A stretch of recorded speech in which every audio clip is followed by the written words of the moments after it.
Um,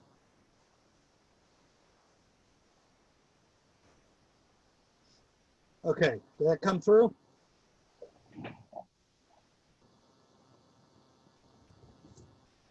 Did everybody see that? Did my screen come through?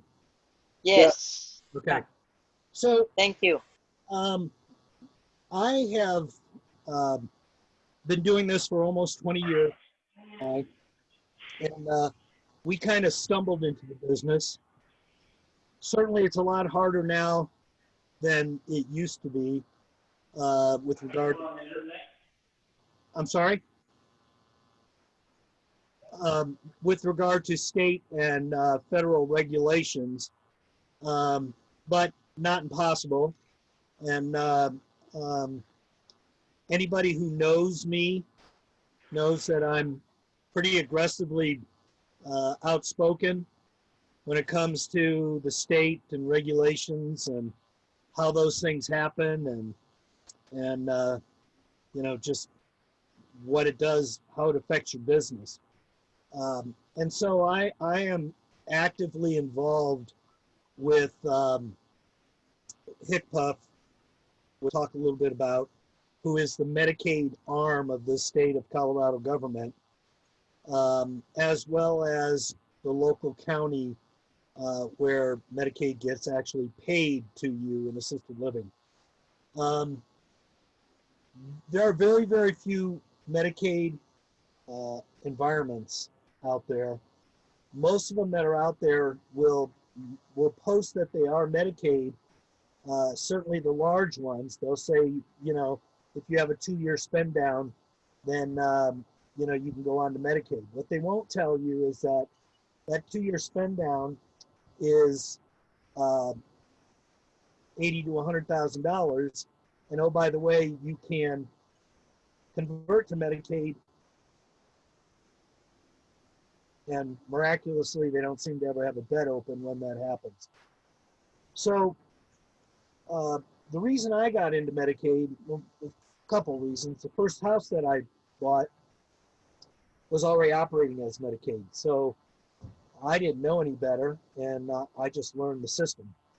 But as I grew up in the industry and have owned homes, I've come to be pretty reliable with Medicaid. I like the Medicaid market, and I'm going to share a little bit about that with you too as to why that is. Most people don't want to touch it. And the reason they don't want to touch it is because I don't want to get paid by the government. The government is too complicated to work with. I don't need more regulation, and what if they don't pay me? All these other things. If you understand the system and you know how to work it, those things don't happen. I'm not going to say that I don't go through periods where I don't get paid, but I know how to deal with them and I know how to address them. So so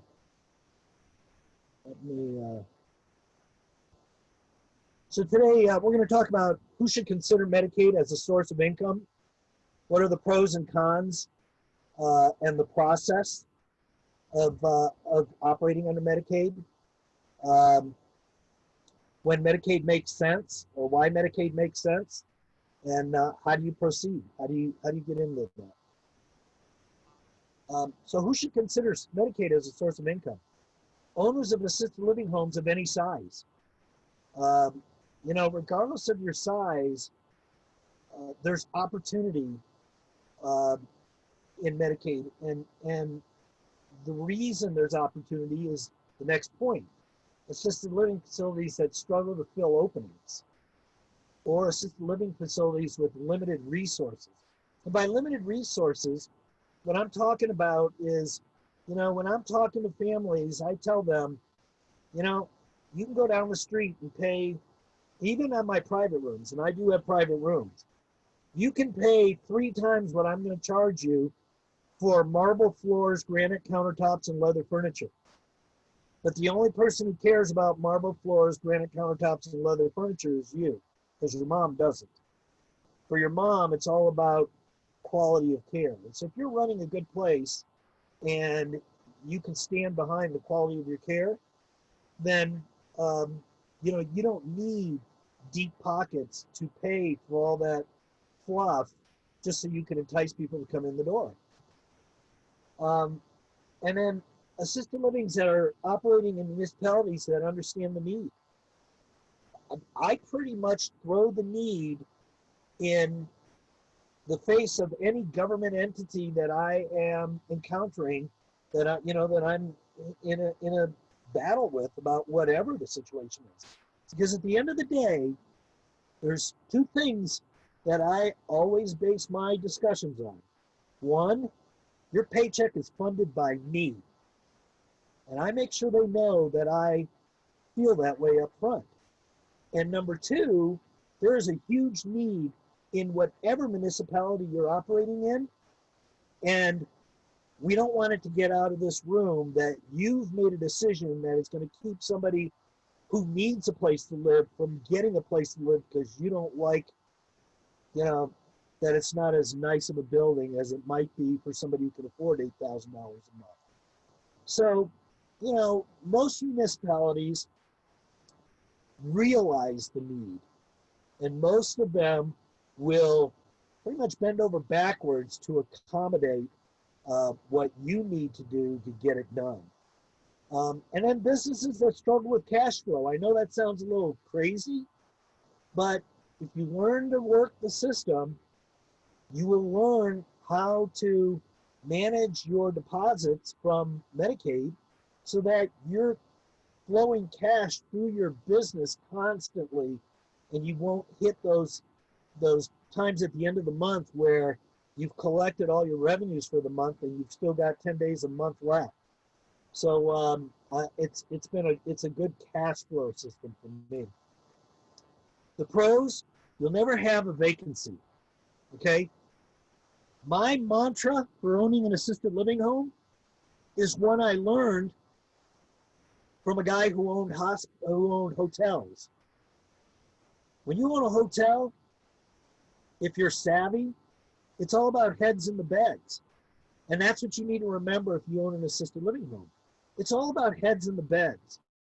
You might dig your heels in and say, I don't want to accept $2,700 a month on a bed that I normally get $3,800 a month for. Okay, your choice. But if that bed goes empty for 4 months, now where are you?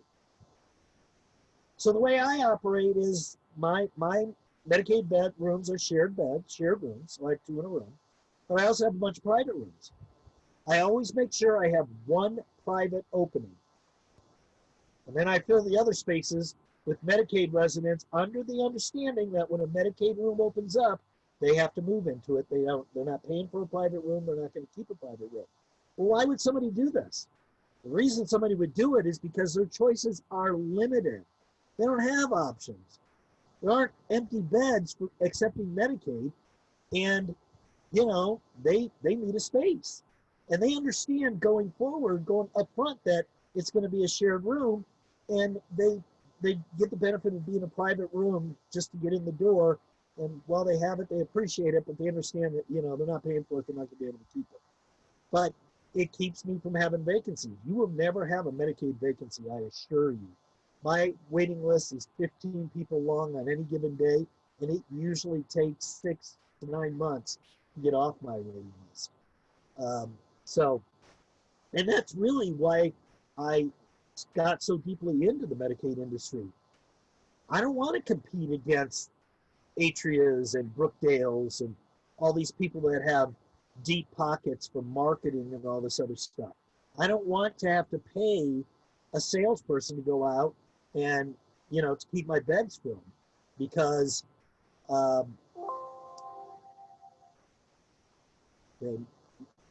may lose you. My battery is my power is still out, and my computer's telling me my battery is gone. I apologize, folks.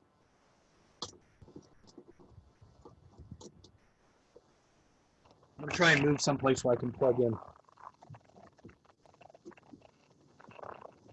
And if I lose you, hang tight, I'll be back.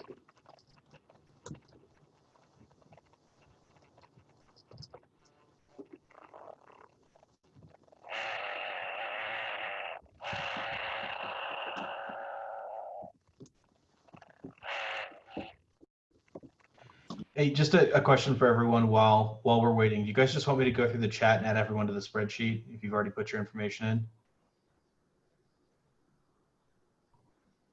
Where's it? That In the would be chat great. or in the spreadsheet? So I'll go through the chat already for everyone that's already put their info in and just copy and paste it into the spreadsheet. That way it's all in one spot. That would Thanks, be great. Andrew. Thank you for doing that. Of Yeah, course. that'd be great.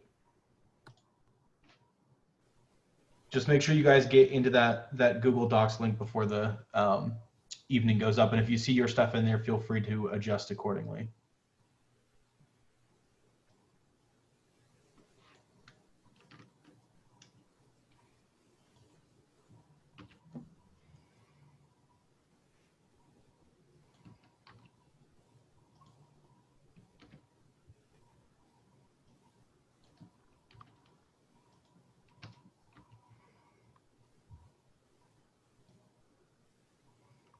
So I don't know if we lost Dennis. Well,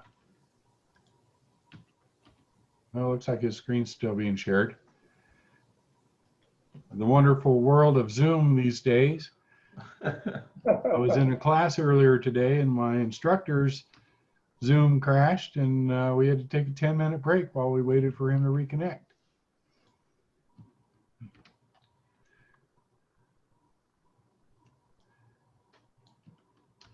And we may have lost him.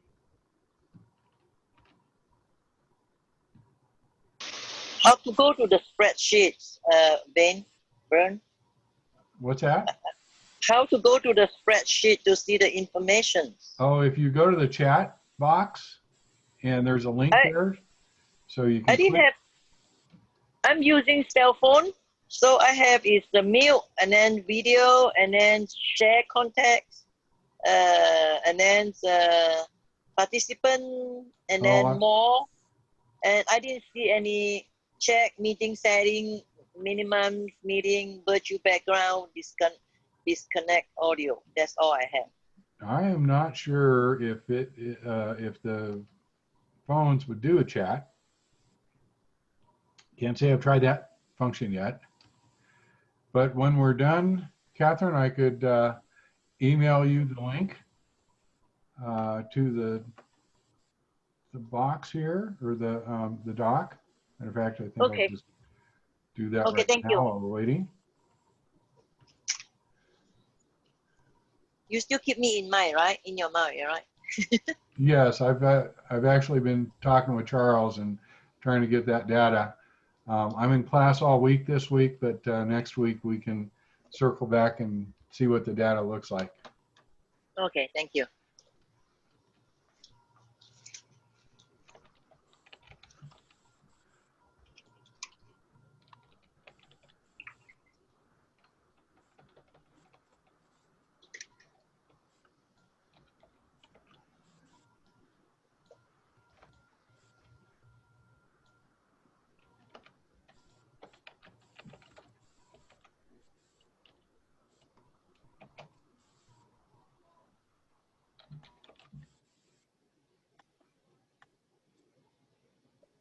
I'm going to pop up my laptop and then instead of my cell phone. All right, Bert, I'm back. All right, great. My apologies, folks. Not a problem. Let me get the shared screen back up there.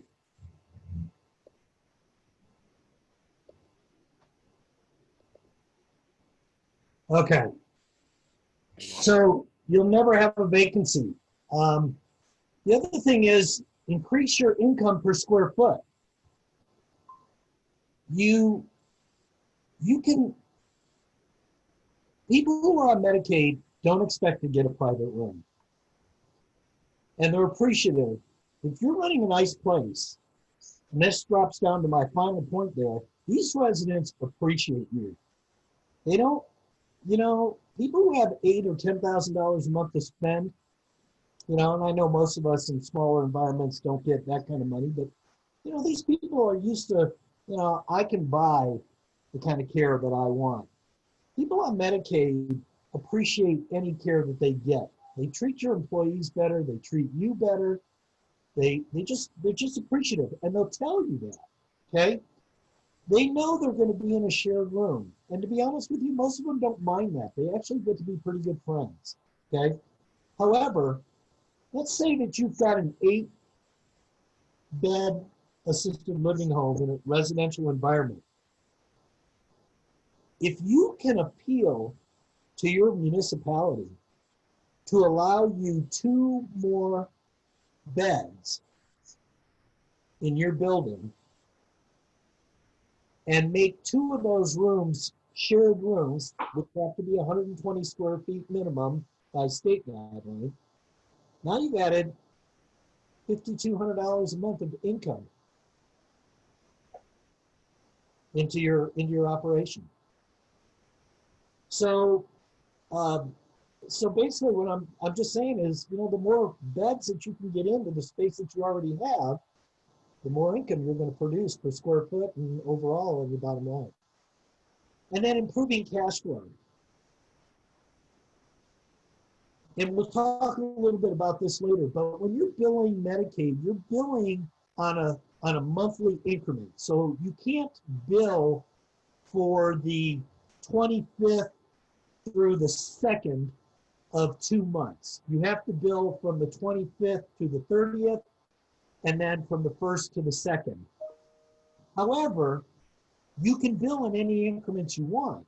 And so the way we do it is we bill Medicaid once a week, and then every Thursday we get a deposit into our bank account.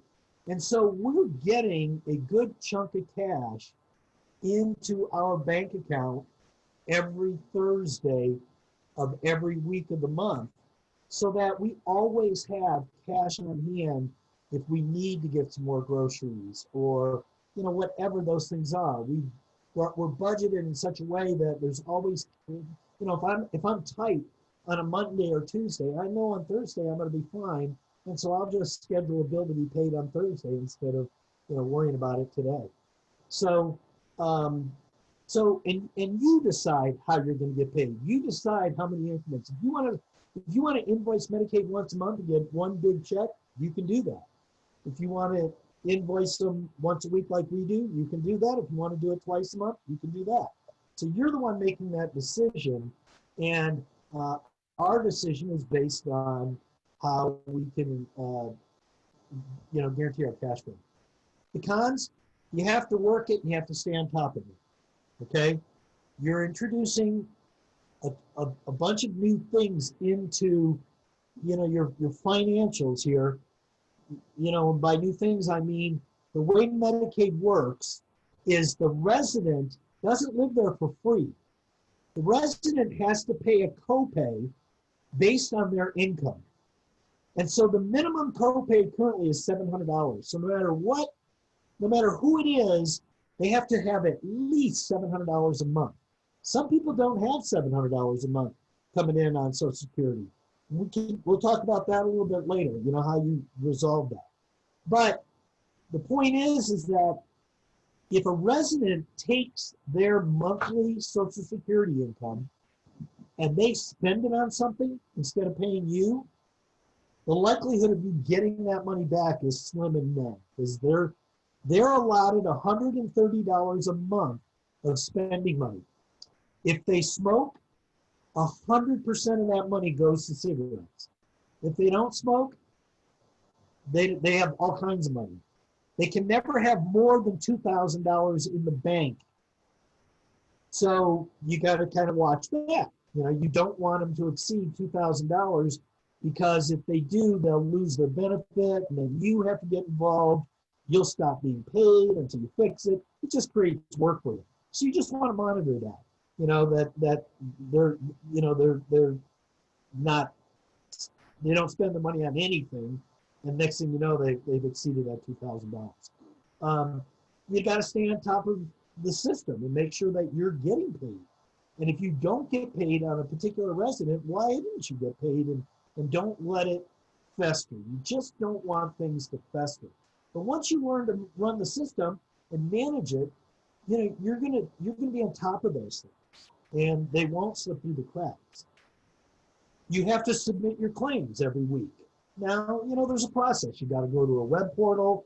You got to enter each individual resident, put in the dates that you're submitting for, you know, so it takes maybe, for us, we submit for a week at a time, and we probably have 20, usually about 24 Medicaid residents at any given time. So it takes maybe 2 hours a week to do that. But we do it all at once so that we get paid all at once on that payday. And you're working with the government, and you just need to know how to manage the government. And I've already said, the first thing you need to know about managing the government is explaining to them that you fund their paychecks. And I don't mean to be an ass about that, but they will throw you into the cog of the wheel. You'll just be another cog in the wheel. And they'll make you go through the system. I don't go through the system. And they know that. They know who I am. They know my name. And they know that if I'm calling them, there's a problem and they need to get involved in it, because I never call the front desk. Okay? But I don't have that many issues because, you know, I don't want to give anybody the impression that, you know, we have problems with this. We have had problems, you know, and I can tell you some great stories about how to get them resolved. Right? But once you understand the system and once you're on a routine, it's just not that hard to manage. And then the final rule requirements. I love this. This is a federal government thing. The federal government came out with this program called the final rule. Like for the rest of humanity, the government is never going to upgrade this rule. They've already named it the final rule. It's never going to change. Like we all believe that. But what the final rule is it's where the federal government's laid out these requirements on people who are living in senior housing funded by federal dollars, which is Medicaid, have to meet certain standards, both you know, physical standards of your building, staffing standards, just a whole litany of things. It might take some, you know, a little bit of investment to get your place up to those standards. But, you know, I could argue that some of them are stupid and unreasonable, but they're not backbreaking. I mean, it's not like, I mean, you have to have sprinkler systems to get a license. So, you know, that doesn't change. The staffing requirements are a little bit tighter than the states, but it's a marketing tool. You know, you just tell people you're staffed better than the average home because you're required to, because you're Medicaid and they are not. So, you know, you just use those things to your benefit. The final rule is, you know, the state was hog wild on getting it implemented, and then, you know, it just kind of fell to their back burner. I don't ever hardly hear anything about it anymore. But when you apply to be Medicaid certified, then they are going to inspect you to meet those requirements.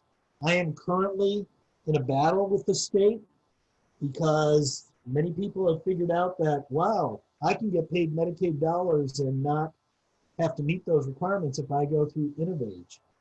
Well, that's not true. The state just doesn't enforce it, and I'm pushing them to enforce that, or else I'm going to take it to the federal level and push it there, because they're not entitled to the same money I'm getting by not meeting the same requirements I have to meet. And so, you know, I have dropped Innovage. I don't take Innovage anymore. Innovage has become a for-profit organization. They're the only PACE program in the country that is for-profit now, and their level of care reflects that. They make their care decisions based on profit. And I just had issues with them, and so I don't take them anymore.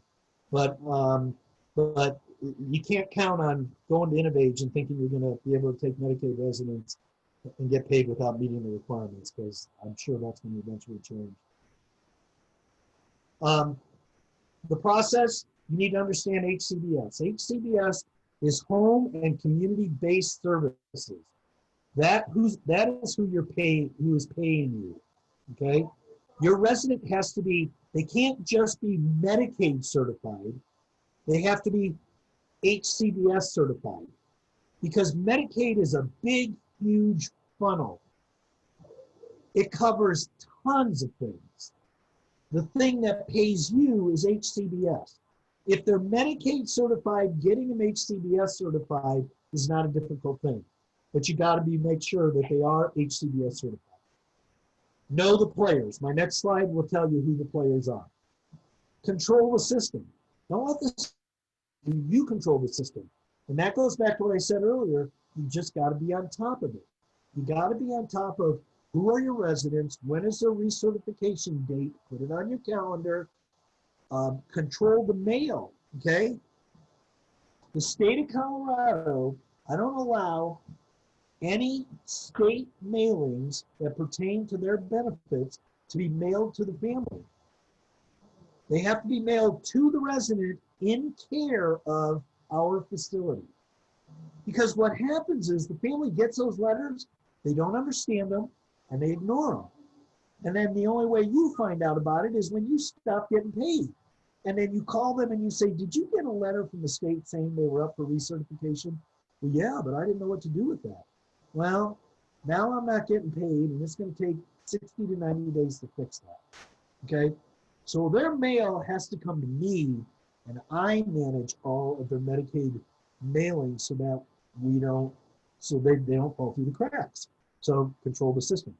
Stay on top of your receivables. Don't let the state not pay you and you not say why, okay? They're really good about working with you on those things. Okay, the state is. But the next slide will show you that's not where the pitfalls are. So these are the players. Medicaid is a federal program, okay? It's the money comes from the federal government, the guidelines come from the federal government, and they're pushed down to the state. And then the state of Colorado, through the Colorado Department of Health, Policy and Finance, HCPA, I mentioned them earlier, manages Medicaid for the state of Colorado. Okay? So it is funded by the federal government, managed by the state. And if you go all the way down to the bottom, it says your county. That's who pays you. If you're not getting paid, I guarantee you it's because the ball got dropped in your county. And that is where my pressure goes. I am on a first name basis with the head of Health and Human Services in Adams County. The guy that used to be there got promoted and a new person came in, and I stopped getting paid. Not because they came in, I just had issues, okay? And I just sent her an email and I said, here's my name, here's who I am. Before you respond to me, you need to ask your staff who I am and what's gonna happen if I don't start getting paid. And I got an email back the next day saying, she looked into the situation and my payments will start by the end of the week.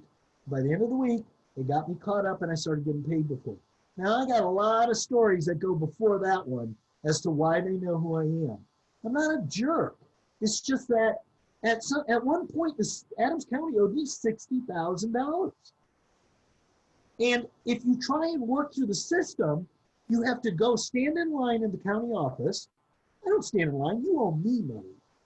And you have to talk to the person at the counter who has zero authority, and they just put you into the system. That ain't gonna get you paid. So I don't go that route. I go straight to the top and I make them work their way down because I pay their salary. So again, I'm not a jerk, it's just I have expectations, okay? The state health department is over there on the other side of the screen. They don't have anything to do with Medicaid, except it's their job when they do surveys to make sure that you are compliant with the final rule. That's all the health department does.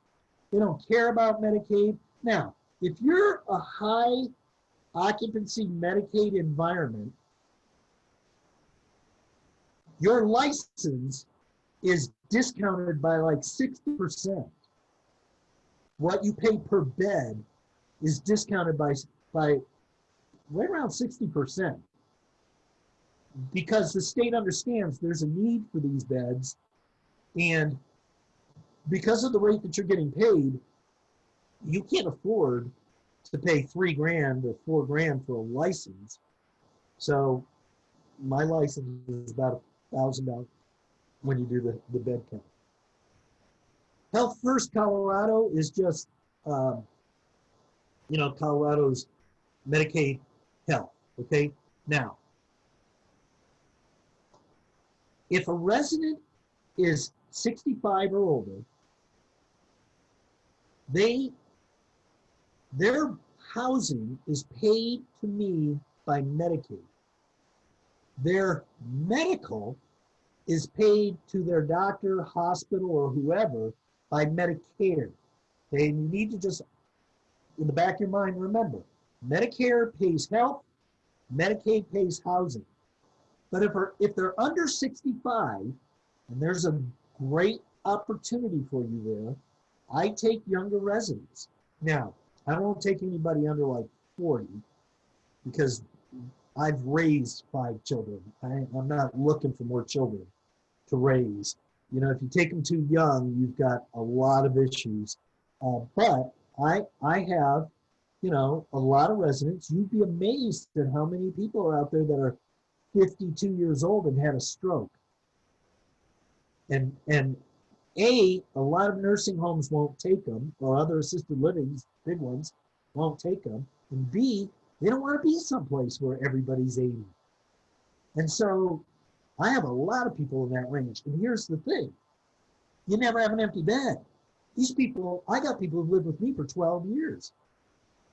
So it gives you a great amount of stability. You know them, they know you, everybody's working together. You just don't have issues, okay? However, if they're under 65, they're not collecting Social Security. Now, they could collect it at 62, but if they're less than that, they're not collecting Social Security. So now they have to get SSDI, disability income, and that's a lot harder to get. You need to make sure that they have a source of income, either Social Security or SSDI, before you admit them, and that they are collecting at least $830 a month. Because if they're not going to be able to pay you the $700, which is the minimum they have to pay, and still have their $130, which is what the government requires them to have or allows them to have for pocket money. So if they don't have SSDI in place, you probably don't want to go down that path until they can fix that. Now, I take Medicaid pending. Very few places will do that because they don't want to carry the receivable, and they don't want to carry the risk. Because the state will tell you if something falls through the cracks and they don't qualify, you're never going to get paid. But I understand the system well enough. I've never not gotten paid, okay? So basically what that means is, and we'll cover this in a later slide, they have to be physically assessed by the state and then financially assessed by the state. The physical assessment has to happen within 10 days of their application. The county does that. They'll tell you, we have 10 days from when we touch it. And then again, I call them and say, I pay your paycheck, and you can get the rule out if you want. It's 10 days from submission, not 10 days from your choice. So I just put pressure on them because I need that 10 days to happen, because I'm holding a bed for this person until that assessment is done. And then when that assessment is done, I've already done my own assessment of their finances. I'm not worried about them passing the financial assessment, but it takes them 60 to 90 days for the state to do that. And so basically, I'm only collecting their portion of the copay until that financial assessment is completed, and then the state will back pay me all the way back to the date of that assessment, okay? So that's Medicaid pending. You can choose to do it or not choose to do it. You know, it just depends on what's your wait list look like, how desperate are you to fill that bed. I'm all about heads in the beds. So a lot of people, and here's the thing, okay? People on Medicaid show up your door with nothing. Unless they are moving to your place from someplace else, they pretty much don't have anything in place. They don't know where to apply. They don't know how to do it. They don't know anything. And so, you know, you're kind of walking them through the system, or I refer them to a couple of people I work with who will process their Medicaid application for a fee and stay on top of it. So it's pretty simple to do. You don't need to pay somebody, but you know, if they're not capable of getting it done on their own, I will not do it for them. I can't manage somebody's Medicaid application, but I will tell them how to do it, or to call this person here and pay them to do it for you. Okay. Single entry point. Most counties have, and this reminds me of a slide that I neglected to put in here.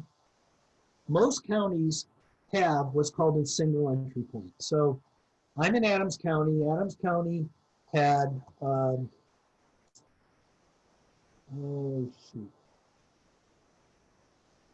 Can't remember who our single entry point was, but anyway, about a month and a half ago, they lost the contract and Rocky Mountain Human Services picked it up. So now Rocky Mountain Human Services is our single entry point. So basically, what happens is you send your family to Colorado Peak, okay? Colorado Peak is the state's website to apply for Medicaid. And then you connect them with the single entry point that manages your county, because the single entry point does all the legwork for the county when it comes to the physical assessment and getting them their initial qualification, okay? And then when the financial qualification is completed, which is done by the county itself, then the single entry point issues the documents that tells you how much you're going to get paid and how much they have to pay you. And they're pretty much your contact to manage each individual resident's file, okay? So you're always going to have a relationship with a single entry point unless you're not getting paid, at which point you just go straight to the county and deal with them to get paid. So I had a slide with a map of all the counties in Colorado and who the single entry points are, but you can look that up, or you can call your county and find out who their single entry point is. Some counties do it themselves, but not the big counties. It's too much for them to manage. So I think Denver County is Rocky Mountain Health Human Services. Colorado Access, that was the other company that we had. And I think Boulder still has Colorado Access. They're still in a few counties. So you just need to know who your single entry point is. So how it all works. They fill out the application. That goes through Colorado Peak. Then there's the assessment. Physical assessment, financial assessment. You care about the physical assessment because that's the date you get paid to. Financial assessment's going to take a little time. There are asset limitations. They can't own real estate. They can't have more than $2,000 in the bank. They used to not be, but now they can own a car. I don't allow vehicles for residents in my place. So I never have to cross that bridge, but a lot of places do allow them, and so they can own a car. Sometimes you have a situation where you have a husband and wife, and only one of them needs to go in assisted living, and the other spouse has to continue to support herself, and that they do own a home. So then they go to a special appeal process where the state figures out that, you know, we will cover the person who's going into assisted living, and the other spouse can keep the house and enough of their income and assets to support themselves in that house until such time that they may need to come into Medicaid, and then they would sell the assets and da. But you still can get one half of a spousal relationship covered under Medicaid. And then the Medicaid pending is what I was, pending, spelled incorrectly, is what I was talking about earlier, where you can accept them, collect their portion until they are financially approved, and then back bill the state to their assessment date and get all that money in a lump sum. And they're pretty good about getting it caught up quick. There's a copay that they're required to pay. $700 is the minimum. It goes up based on their income. So somebody could have a Social Security income, a pension from a company that they worked with, and then, you know, a monthly something that comes from a lawsuit they had 30 years ago. All that is considered their income. You take that basically, okay, this isn't exact, but basically, you take that total, you subtract $130, and that's what they owe you. So you're not going to get the petty and par, which are the next things there, until the entire process is done. So I'm guesstimating what they're going to pay me every month based on their income. And then when they're finally approved, we take that petty and that par and we basically work it into what I've been charging them. And if I've overcharged them, then they get a credit on their account. If I undercharge them, then they make up the difference because they've been collecting that money from their monthly income anyway. Petty is the document, post-eligibility treatment of income. That basically tells me what their total income is, where it comes from, and how it's going to be managed by the state. Prior authorization, PAR, how much will Medicaid pay? This is for billing purposes. I use point-click-care for my accounting function. So I just put in there what I'm billing Medicaid by day for their care. And then my system automatically calculates, you know, how many days in the month and how much Medicaid owes me per month and all that. So the prior authorization tells me how much per day I'm being paid, and how much per day I'm being paid is different for almost every resident if they're above that minimum $700. Because if it isn't the $700, it's a number based on their income, like I said.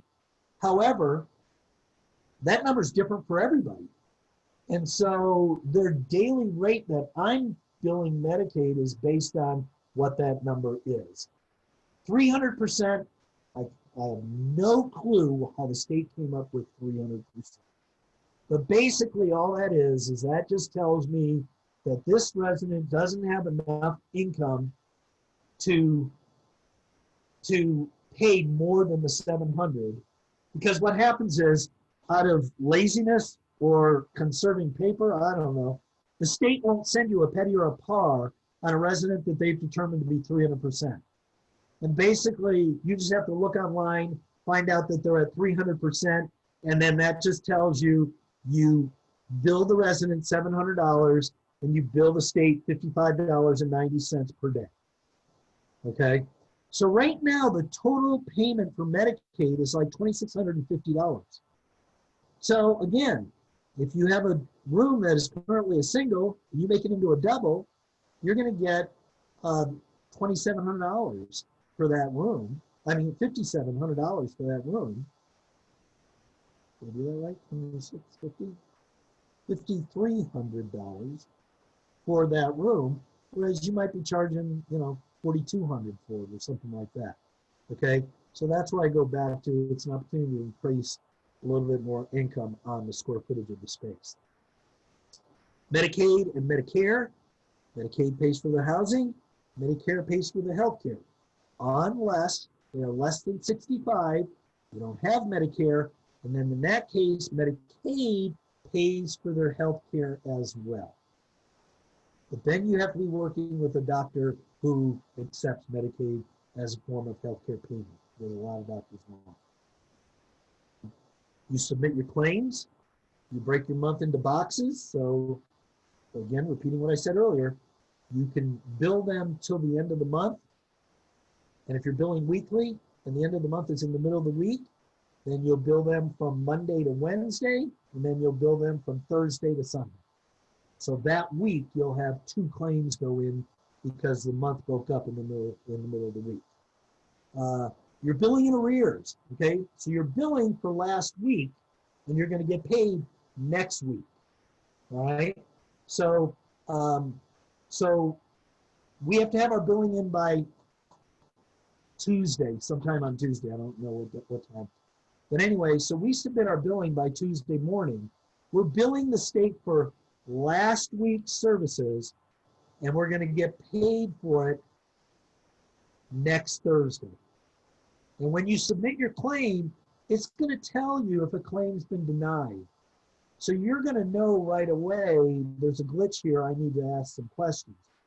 However, sometimes there's adjustments. Sometimes they'll overpay you and then they'll catch it and they'll back it out. You're not going to know that until you actually get your payment, and then you have to read through your report and see where that adjustment is. HCPF is the entity of the state that manages Medicaid. They have a portal. That's where all your claims go put in. They have provider services. They're very helpful to answer questions. That's where you get your payment authorization, your PAR, and that's who manages your adjustments. And then everything is direct deposited into your account. So it's a little intimidating when you look at the whole picture, but it's really very easy. And it's a great, it's just a great opportunity to never have a vacancy if you can afford to do it. And that just comes down to what's your overhead like and, that kind of thing.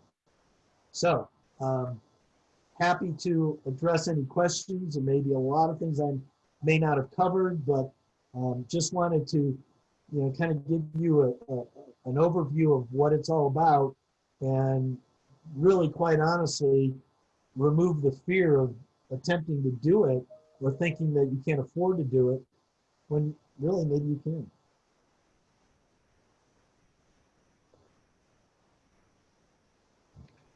So if you have a question, you can raise your hand in the participant screen. Should be a little hand raise there, or put up something in the reactions, or turn on your camera and raise your hand on the camera. Okay, Brandy.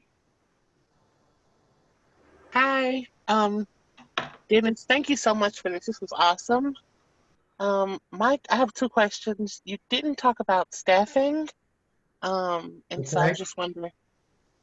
Okay, so it's kind of crazy, but the staffing requirement for the state of Colorado is adequate staff to meet the residents' needs.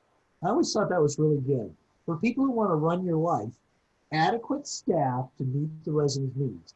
However, for federal guidelines, it's 1 staff member per 10 residents during the day, 1 per 16 at night. So the way I do my staffing, and this is kind of important, and not just for Medicaid, okay? I started out in small environments, 8 beds. I currently have 16. The numbers are important. I would never own an 8-bed home anymore, but that's me, and I've got my reasons for that.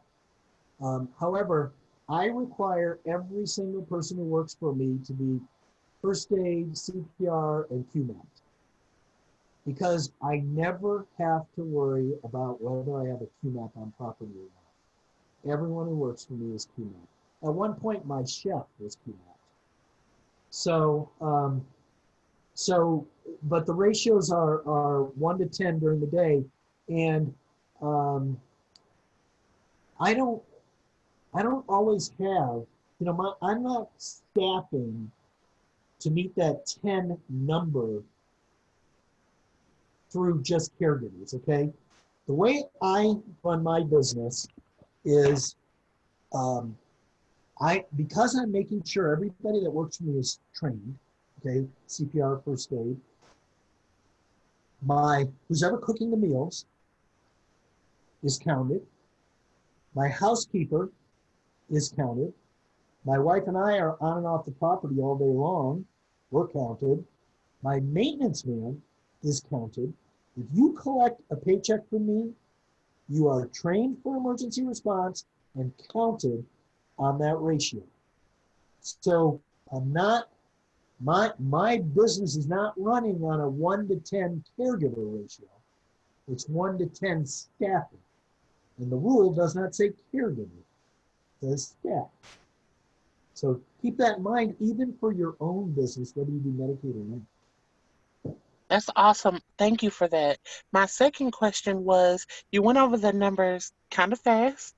What was the max? And I'm not in Colorado, so I was trying to Google it really quick.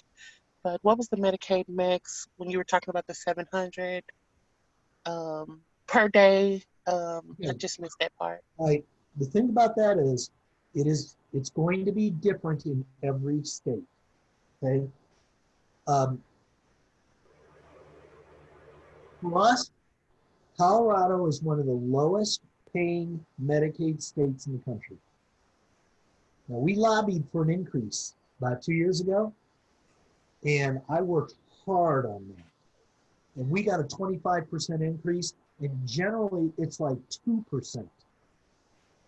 But we got 25 because we laid out a picture of, and here's, I mean, this, every meeting I went to, I ended my comments with, this might not affect you personally today, but someday in your future, your mother, your father, your grandparents, your aunt, your uncle, even maybe your children are going to need Medicaid. You're going to find out how difficult it is to take care of a loved one when the state is unwilling to pay a fair price. And we got a 25% increase that year. So we're more in par, but we're still below other states. And so to answer your specific question, you need to find out what your state's numbers are. Okay, I'll do that. Thank you. You're welcome. Dennis, I had a quick question. How difficult was it for you to go from an 8-bed community to a 16-bed community? Because I know that Denver, Colorado has the 8 resident regulation, as far as that's what their norm is for group homes. Well, here's the thing. Everything changed when they did the new rules, okay? One of the big hot buttons was kitchens, okay? So it's not difficult to go from 8-bed and bigger. To me, all right, me personally, 16 is the magic golden number. I'm looking at building a new facility, okay? It's going to be 64 beds, but there's only going to be 16 residents in each building, all right, for management purposes, okay? So, if you're just running an individual location, the reason 16 is my number is because you're big enough to not have to personally live there, okay? You don't have to get out of bed every morning, 7 days a week and go into your place because you can afford to have adequate staff that you can be an owner. And I'm a hands-on kind of guy. I would encourage anybody who's doing this to at least be in touch, but I don't live at my place. I go at a reasonable time in the morning and I leave at a reasonable time in the afternoon, and I don't go on weekends at all. And, I have a life, but I've worked hard to get to this point to do that. So the issue with going from 8 to 16 is that you then have to pass a restaurant grade health department food inspection, okay? And that's not that difficult to do because they're not going to hold you to the equipment requirements. You just have to understand sanitation. You have to understand you cannot have a leftover that's more than, it's either 7 or 10 days old. Everything in your refrigerator has to be marked and dated the date it was opened. It's training of your staff. And it took me a long time to get that's the other requirement. Everyone who works for me is required to take a food safety course and be certified. So that so they can never say I didn't know, okay? It's just something else I require. So everyone who works for me, now my staff doesn't do the cooking. I have somebody who actually does the cooking because, in 8-bed facilities, just by design, there's no way around it. The staff is cleaning the bathroom, doing the laundry, changing the bedding, doing the cooking, cleaning up after the meals, it's a lot of work. So my facility is set up where I have somebody that does cooking, and I have a housekeeper who does all the housekeeping, and the staff is doing the care. And then I know that, you know, the care isn't taking second fiddle to anything else. But for the food thing, you just got to know what the rules are and train your staff. And then here's the other thing, okay? And this is really kind of, I love this, and I try and tell everybody about it. One of the big issues is washing your dishes. You know, you're supposed to have a 3-compartment sink. Well, try and put a 3-compartment sink in a residential home, all right? And then you have to wash your dishes at a certain temperature, and a residential dishwasher will not hit that temperature, okay? So then I looked into buying a heat booster to boost up the temperature of the water that goes into my residential refrigerator, my residential dishwasher, and found out that it voided all warranties. Thank God, a guy who used to be my chef and was at another place now, was telling me about these dishwashers he bought. I love these things. I leased them. So I leased them for 3 years, and after 3 years, I'm going to own them, and they cost me $68 a month to lease. But the only obligation is I have to buy my chemicals for them through the company. It's a cold water dishwasher that uses soap, rinse aid, and sanitizer. And here's the best part. It washes the entire cycle in 90 seconds. My kitchen is clean and done 30 minutes after we finish serving meals. And all we do is we rinse everything off before we put it in there, hit the cycle button, 90 seconds. The rinse aid makes it dry in like a minute and a half. Once I take them out, and you put them back in the cabinet, and you're done. Regardless of who you are and what you're doing, you ought to have one of these machines in your kitchen. Wow, that's great. Yeah. So, What's the name of that machine? you know, you have to email me. I put my email on the list there, and I'll send you the company, you know, all the information on it. But I'm telling you, I love this thing. So, but the kitchen is the key to going from 8 to 16 or any number above. And that's just a matter of understanding what food safety requirements are. Dennis, we have another question. Go ahead, Catherine. Oh, yeah. Just now you mentioned about the minimum, let's say the $700 from the SSI. So Yeah. I talk it from my mother's standpoint. Right. So if my mother's go to the assistant living, then she now receive 800 something, so she will get her 130. Then the Medicaid will pay for 20, let's say 2,700. So the assistant living will get 3,400. No.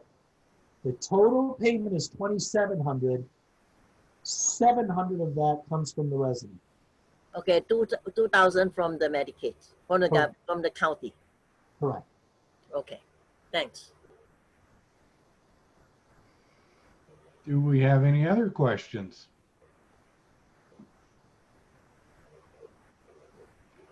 Okay, Brian. Yeah, Dennis, I'd like to hear you tell a story or two and how you managed to cut through the front desk people so that the people would actually listen to you further on up the phone line. Why they would take your phone call to begin with. Regale us with a story or two, please. I love telling those stories. I have two. When I first got into business, I was brand new. Actually, this is the first home that I opened myself. I bought an existing home, and then my second one I opened myself. When I opened that home, I spent everything I had getting it open. You know, I didn't have the resources to carry this thing, nor were all my beds filled at the time. And I wasn't trying to operate on total Medicaid because it was an 8-bed home.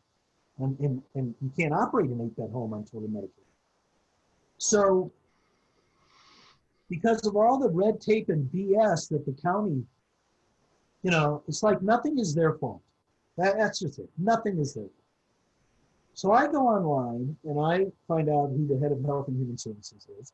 And I put a phone call into his office, and it doesn't get returned. And I sent him an email, and his assistant responded to me. So I called and I got his assistant on the phone, and I said, here's the deal.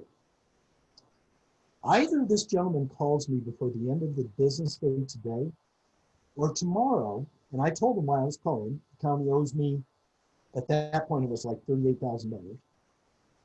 If he does not do that, tomorrow, I've got enough money left to charter a bus, and I'm going to fill it with senior citizens in wheelchairs.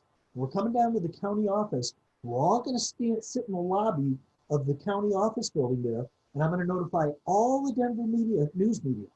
And we're just going to gather and talk about Adams County Health and Human Services and people with needs and how Adams County manages those needs.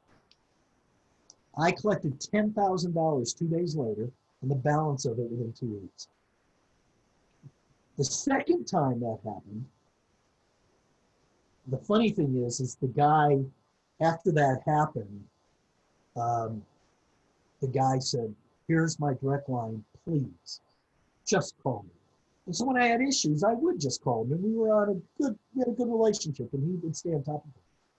But I had another situation where they did owe me like 60 grand. And the way our business works is my wife manages, the billing of Medicaid. And if we're not getting paid, she works with the county to figure out why and get those things worked out. But my wife is, let's go along to get along. It's like, let me just, we can get someplace with a little bit of honey. You don't need to throw vinegar in there all the time. And she wants to work with everybody, and I appreciate that. But there comes a point where I'm not willing to work anymore. And at that point, then I take over the file, and I say, somebody needs to explain themselves. So I was aggravated about the whole situation, and I wasn't in the mood to go through the whole flipping system again. And I know that the people in his office knew about it because she'd been working with them. Because I had the names of his whole staff on the third floor. So I showed up at a county commission meeting, and at all public meetings, there's always a place on the agenda for public comment. It's standard.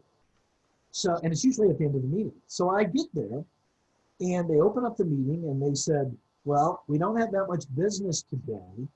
Let's go ahead and take our public comments first. We only have 2. I was number 1. So I stood up there, and I gave them my spiel. I'm the only unconditional Medicaid assisted living facility in the entire Adams County. Wants to do this because no one wants to work with this population for the kind of money you're willing to pay. But I do it. I provide a service that this county needs. And this county owes me $60,000, and they're not paying me.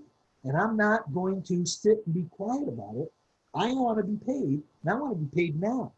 And they're like, oh, wow, we need to get on top of this. And we're going to give me your information here. And I assure you by the end of the day, I'll follow up with you. And I said, okay, but know that I know all of you. They move on to the next person. I get up out of my seat because I'm going to leave the meeting. No point in me sitting through the whole meeting. 2 people rush out of the room behind me, the county attorney and the county controller. And they both want to know what the hell is going on. And I said, well, you know the man who runs Health and Human Services, you should call him and ask him because he served. And I provided these services, and I've provided these services for free. I'm not doing stuff for free. So somebody needs to pay me. And I got paid the entire amount within like 4 days. And so the point is that, I'm willing to work with the system if the system doesn't throw me into a pot and stir me up. I'm not willing to work for the system. You are paid by me. You have to meet my expectations. I don't have to meet your expectations. And when it comes down to money and people in need, one of the things, I don't know if I put it on my presentation I was going to, but for me, this is a ministry. I mean, I do this for a living, but I love doing the Medicaid thing. And I love doing it because I really feel like I'm filling a need for people that no one cares about. and they appreciate it, as I've already said. And that makes me feel good. And so, you know, I'm not a wealthy man, and I'm not getting rich doing this with Medicaid, but I have a good life and I have a good living. And so I just, you know, I am not going to be tolerant of a government system not living up to their obligations because they, you know, one of their excuses was, we're not getting your faxes. Seriously? How is that my problem? How is the fact that you can't manage a fax machine my problem? You know what I mean? I just don't accept excuses from it. The fact of the matter is now, if you're going to play this game, you better dot your I's and cross your T's. Don't let them come back to you and say, yeah, but you didn't. I made sure we did, so that they can't ever come back to me and say, I didn't do something I was supposed to do. I've been doing this long enough. I know what I'm supposed to do. If I submit a claim, it's legitimate, and you owe me the money. And the problem is that if a resident loses their benefits, for any number of reasons, the family didn't read the letter or didn't understand it, you know, you have to go through a process to get their benefits back in place. Why does that process have to last 90 days? I have deadlines in my life. People expect me to pay my mortgage on time or whatever. You don't get a pass because you're writing government checks. And I mean, I'll be honest with you. I don't care if it's with the health department, the city, anybody at the state, anybody at the county level. I'm taking care of disadvantaged people. Now, you want to go public with your position? Because I'm willing to go public with mine. They don't want to go public with their position. So that's how I get paid. Good stories there, Dennis. Yeah, thank you. Okay, do we have Yes, any thank more? you, Dennis. It was wonderful. Thank you for all that information. You're welcome. I did post my contact information on the thing that Andrew sent out and on the chat. I get people call me all the time because I've opened quite a few places over the years, and I understand. I haven't opened one since the new regulations have gone into place, but I'm working on that, so I'm gonna have to bone up on those. But I'm happy to offer advice and tell you what doesn't work in my world. Wonderful, Dennis. We appreciate you coming and spending some time with us tonight. Can everybody give him an applause? You can do that virtually too. There's a little button under reactions. I don't know, how many people did we keep or lose? What's that? A lot of people. Yeah, we had a maximum of 37 during your presentation. Wow, cool. So yeah, that was pretty good. Well, I hope it was helpful. And, you know, like I said, I'm available to. Yeah, thank you so much, because I didn't have my house, but I always heard about, you know, Medicaid didn't pay you. If you late one day, it's too complicated. Just don't take Medicaid. And then the requirements, it's a lot. Beside the sprinkler, the alarm, this and that, so it's kind of like scary you away. Well, But the requirements for the sprinklers and all that stuff is state requirements. I mean, Medicaid has them, but the state requirements aren't less than the Medicaid requirements. It's really staffing is the big thing that I have found. You know, the other thing is, you know, the final rule,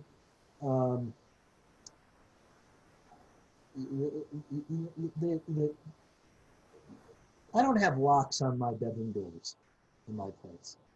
And the final rule requires every resident have a lock and key on their door. But, you know, okay, so then how do you manage people with dementia and give them keys? And every resident is supposed to have a key to the front door. Really? How do you let somebody with dementia hold a key to a door that houses 16 people? You know, I mean, some of the stuff they come up with is just insane to me. And, you know, I just, if they call me out on it, I cross that bridge at that time. All right, so we're going to move to the last bit of our meeting, and this is our haves and wants, and this is an opportunity for if anybody has a service they want to present to the group, if you have a deal and you're looking for a partner, if you are looking for anything or have anything, this is an opportunity to express it to the group. So do we have anybody that would like to, anybody have or want they want to express? I've got to have. All right, Andrew. So obviously, being in the tax space, we're always happy to talk with people around structuring. We can take a look at your returns filed for 19 or, books for 2020 and help, come up with a quick plan or, go into a more formal engagement. And then also, I've got a couple referrals that I can send out for operating capital, whether you're a new business or an existing business, and it's based on personal credit. Just as much as it is business income. So it's a great way for those that are pinched right now. If you didn't qualify for any of the SBA aid or loans, it might be something worth looking into depending on where your personal credit's at. Super. Thanks, Andrew. Shoot me an email too, and let's chat next week. Yeah. About what you have so we can make sure that we have that available for the group. We can put you on the website. Cool. Anybody else? Vern, I have a need. Okay. This is Michelle. I'm looking for a civil engineer. So if anybody has a civil engineer that they trust to do some site planning for a development, let me know, please. Okay. Anybody else? All right, well, we're going to leave the session open again. You can download the chat if you'd like to, and also note the spreadsheet that Andrew put together. Thank you very much, Andrew. Yeah, of course. And we'll leave it open for some networking between you guys. I'm probably going to step away. I've been on Zoom since 8 o'clock this morning, so I'm getting a little tired. But I want to thank everybody for showing up tonight. I especially want to thank Dennis for taking the time and putting this together and sharing your knowledge with us. I think that was a terrific information, and I'm glad that we got this. Dennis, would you mind sharing the slides with us? We'd like to put it up on the website along with the recording of this. I'll email them to you then. Yes, sir. Okay. Terrific. So we will have this on the website probably in a week or so. And if you guys need anything, feel free to reach out to me, and hope you have a nice evening. Take care. Thanks, Vern. You bet. Bye, everybody. Thanks, Vern. Thanks, Dennis. Thank you. Thanks, Vern. Thanks, Dennis. Hey, Dennis, Yeah, do you have bookshelves in your RV? I had to break quarantine and move into the house because the power is out. Yay! Yay! Yay! But I'm not going with my wife. Hey, Dennis, this is Fran. Hey, Fran. How are you? I'm good. How are you?